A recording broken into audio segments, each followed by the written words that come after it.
pesan-pesan firman Tuhan menjelang Natal. Kalau kita membaca di dalam Alkitab, kembali kepada peristiwa Natal yang pertama, maka kita melihat di situ bahwa sebelum malam Natal itu terjadi, ada beberapa peristiwa yang mendahului. Nah, ini yang ingin saya soroti dan kita mencoba untuk menangkap pesan-pesan apa dari peristiwa-peristiwa tersebut. Pertama, saya ajak kita membaca di dalam Injil Lukas pasal 1 ayat 5 sampai ayat yang ke-7.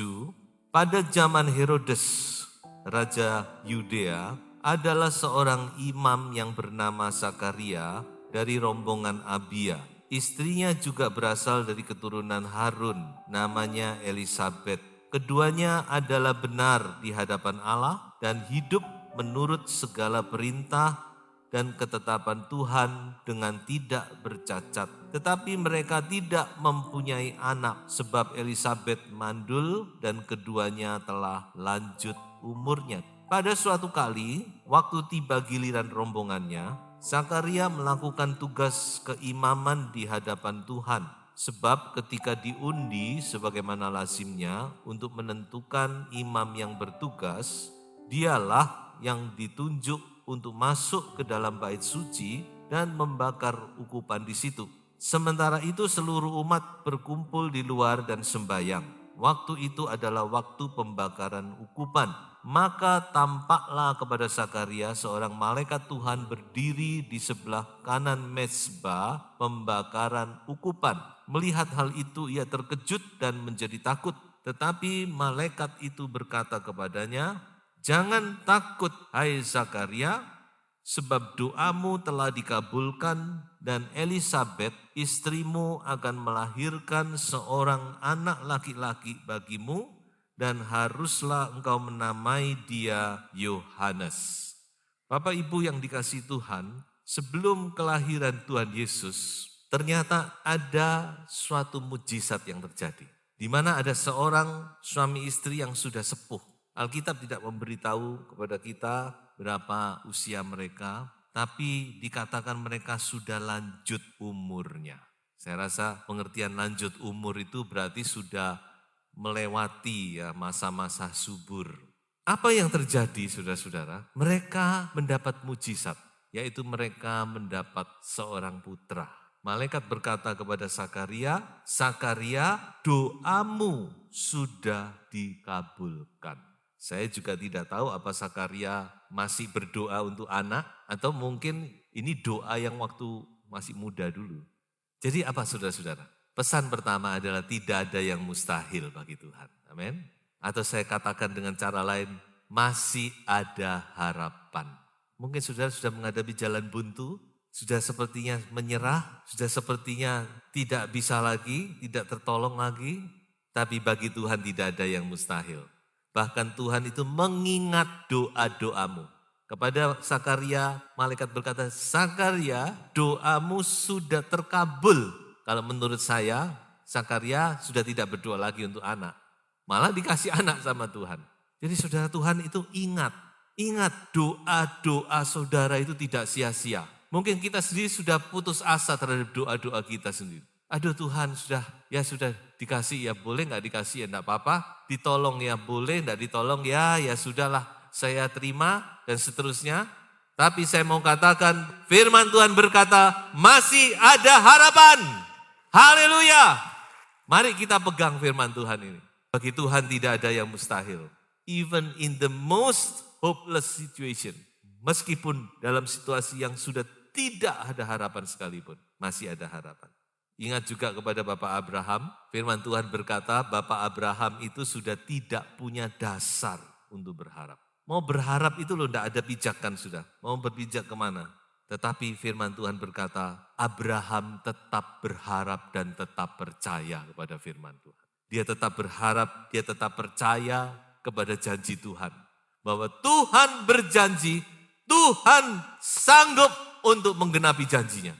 Mari kita juga memegang janji Tuhan dan kita tetap percaya, tetap berharap.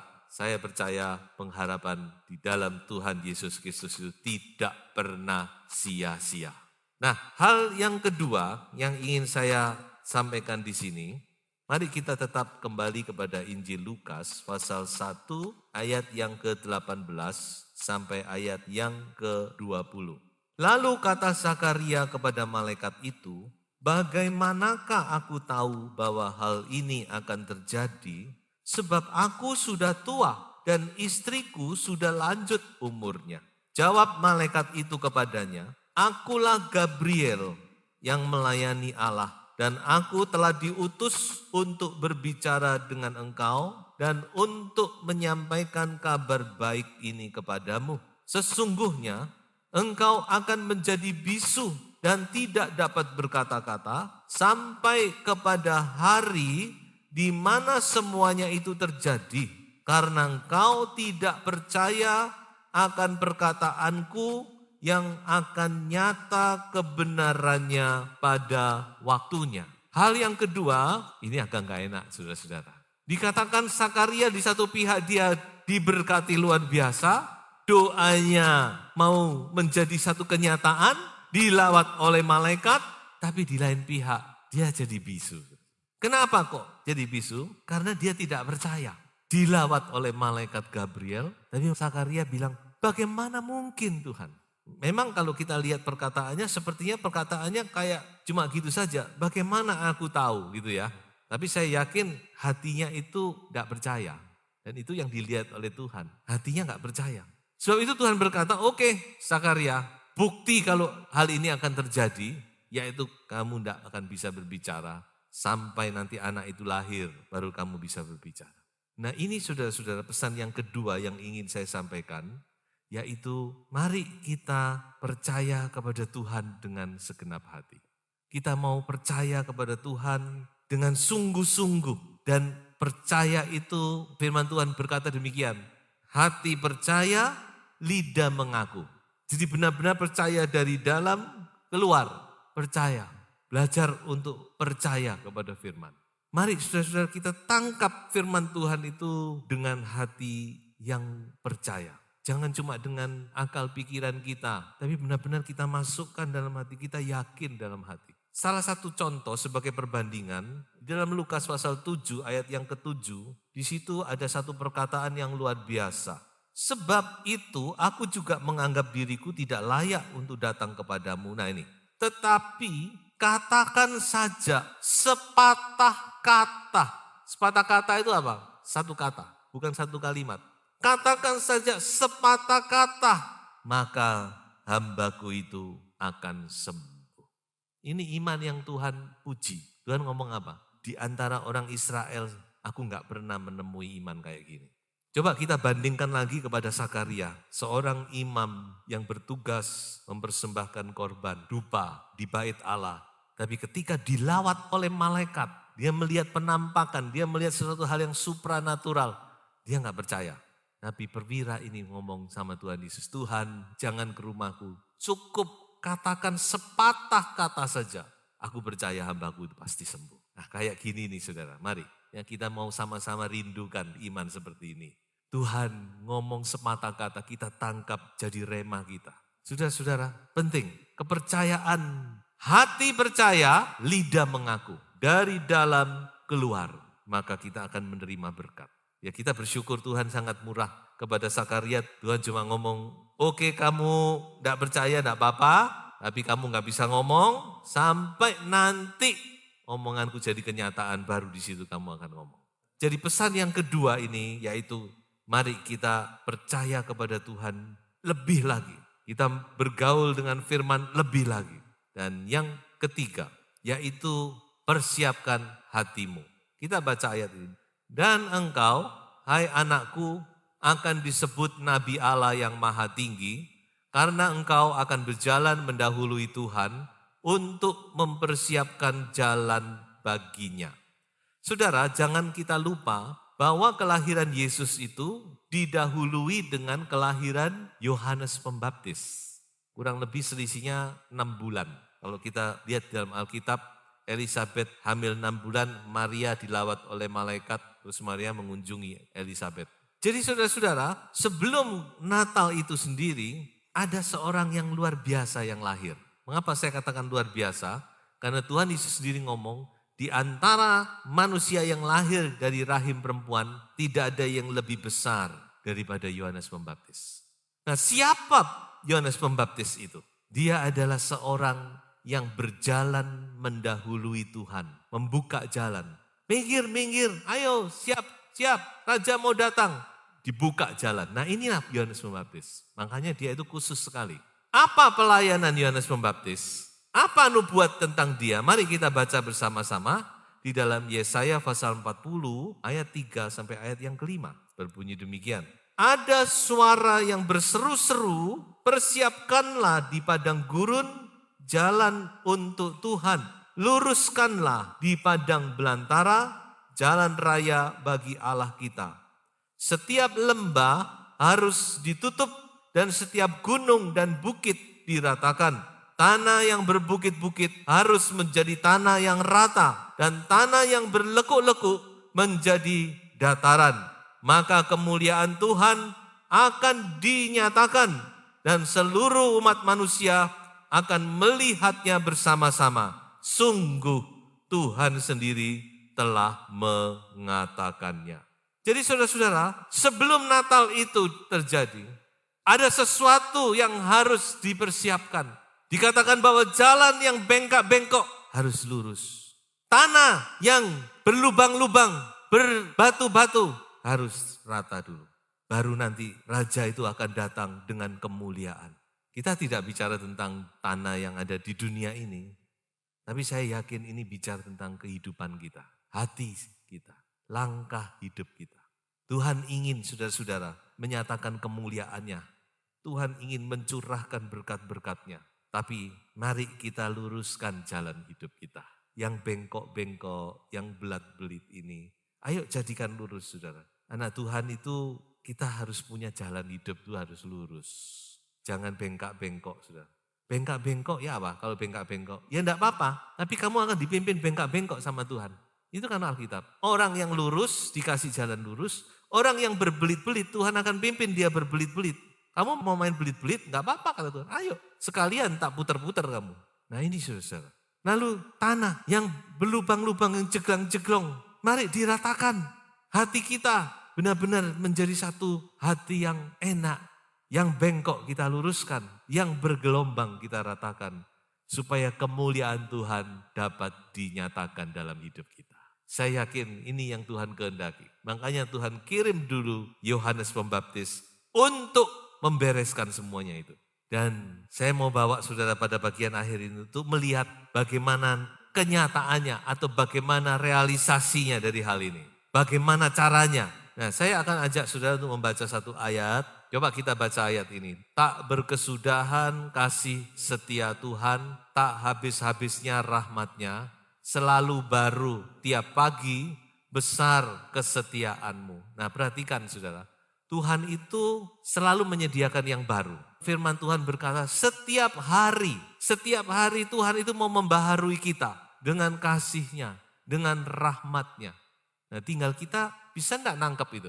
Bagaimana respons kita? Karena ini pembaharuan ini bukan cuma sekali lalu berhenti, tidak. Sebenarnya kita ini harus terus-menerus dibaharui, diproses terus. Paulus berkata kamu ini sudah mengenakan manusia baru yang terus-menerus dibaharui. Nah saya percaya ini tidak lepas dari kasih setia Tuhan. Rahmat Tuhan yang selalu baru setiap hari. Kata baru itu dalam bahasa Ibrani dipakai kata boker. Dan kalau Ibrani ngomong setiap hari atau setiap pagi itu diulang. Boker-boker. Boker-boker itu artinya morning by morning. Every morning. Setiap pagi. Pagi demi pagi. Itulah yang dipakai oleh firman Tuhan. Kalau saya coba untuk meneliti lebih jauh. Ada 3 kali kata boker-boker itu dipakai saudara-saudara. Secara cepat saja. Yang pertama yaitu untuk menyatakan mana. Pencurahan mana itu dikatakan morning by morning. Setiap pagi selama 40 tahun Tuhan tidak pernah absen. Kecuali Sabat. Hari Sabat berhenti sekali. Tapi seminggu itu 6 hari kecuali Sabat ya. Itu Tuhan tidak pernah berhenti, tidak pernah lupa. Mana itu selalu turun dan selalu waktunya itu tepat, yaitu sebelum fajar menyingsing. Di pagi hari sekali, maka mana itu dicurahkan dari langit. Kedua, kata boker-boker itu dipakai untuk menyatakan tugas para imam yang membakar dupa di dalam kemah suci atau di dalam bait Allah. Mereka itu bertugas membakar dupa itu juga setiap pagi, tidak boleh absen. Mereka harus datang membakar dupa di hadapan tabir, di hadapan tirai yang memisahkan tempat kudus dan tempat maha kudus. Di situ ada mezbah dupa dan mereka di situ membakar dupa bagi Tuhan. Dan yang ketiga dipakai untuk menyatakan bangsa Israel memberi korban.